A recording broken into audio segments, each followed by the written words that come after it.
ଆପଣଙ୍କ ନାଁଟା କ'ଣ? शुक्री माता ସୁକ୍ରି ମହାକୁଡ଼। ଘରଟା କେଉଁଠି? हमारा उड़ा କମରଗଡ଼ା। ଭାଇଆ नवरंगपुर ନରଣପୁର। ବୟସ କେତେ ହେବ ଆପଣଙ୍କର? बयस हो मत से 45 45 ବର୍ଷ। କ'ଣ ଅସୁବିଧା ହେଇଥିଲା ଆପଣଙ୍କର? गैस्ट्रिक କେତେ ବର୍ଷ ହେଇଥିଲା? 15 वर्ष 15 ବର୍ଷ ହେବ। ମେଡ଼ିସିନ କେଉଁ କେଉଁ ଜାଗାରେ ଖାଇଛନ୍ତି? ଖାଇଥିଲି ଅଣ୍ଡାପଡ଼ାରୁ ବି ଖାଇଛି, ଆଙ୍କଲପଡ଼ାରୁ ବି ଖାଇଥିଲି, ପୁଣି ଆସିକି ଏଇଠି ନରଣପୁର ଖାଇଦେଲି, ଟିକେ ଦଉଥିଲା ପୁଣି ଏଠି କେଉଁଝର ଖାଇଥିଲେ? ମେଡ଼ିକାଲ ବି ଖାଇଥିଲି। ତାହେଲେ ଟୋଟାଲ କେତେ ଟଙ୍କା ଭଳିଆ ଖର୍ଚ୍ଚ ହେଇଥିଲା? 50,000। 50,000 ଟଙ୍କା। କ'ଣ କ'ଣ ଲକ୍ଷଣ ହେଉଥିଲା ଆପଣଙ୍କର ଗ୍ୟାଷ୍ଟ୍ରିକ୍ ହେଲେ? କେମିତି ଥିଲା, ଖାଇ ତ ମନ ହେଉନଥିଲା, ହଁ, ଦୁର୍ବଳ ଲାଗୁଥିଲା, ଦୁର୍ବଳ ଲାଗୁଥିଲା।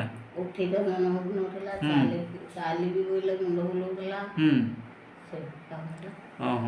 ତାହେଲେ ଏବେ କ'ଣ ବ୍ୟବହାର ଆପଣ କରୁଛନ୍ତି? ଏସବୁ ଖାଉଥିଲି। ଏସବୁ ଖାଉଥିଲେ। କେତେ ଦିନ ହେଲା ଆପଣ ଖାଇଲେଣି? 20 ଦିନ ଖାଇଲି। 20 ଦିନ ଖାଇଲେଣି। 20 ଦିନ ଖାଇଲା ପରେ କ'ଣ କ'ଣ ପରିବର୍ତ୍ତନ ଆସୁଛି ଆପଣଙ୍କର?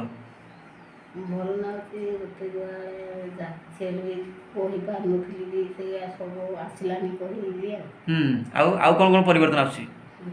ଭୋକ ଲାଗୁଛି, ଭୋକ ଲାଗୁନଥିଲା, ଇନା ଖାଲି ଯାହା ଦେଲେ ପାଇଲେ ଖାଇବି, ଇନା ମୋତେ ଆହୁରି ଭୋକ ଲାଗୁଛି। ତାହେଲେ ଏବେ ଭୋକ ଲାଗୁଛି, ଭଲ ସୁସ୍ଥ ବି ଲାଗୁଛି। ତାହେଲେ ଆପଣ କେତେ ମାସ ବ୍ୟବହାର କରିବେ?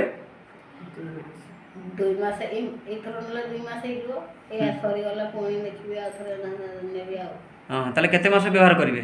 ତଥାପି ସେଇ 3 ମାସ କି 4 ମାସ ଆଉ 3-4 ମାସ ବ୍ୟବହାର କରିବେ। ତାହେଲେ ଏବେ ସୋସାଇଟିକୁ କ'ଣ କହିବାକୁ ଚାହୁଁଛନ୍ତି?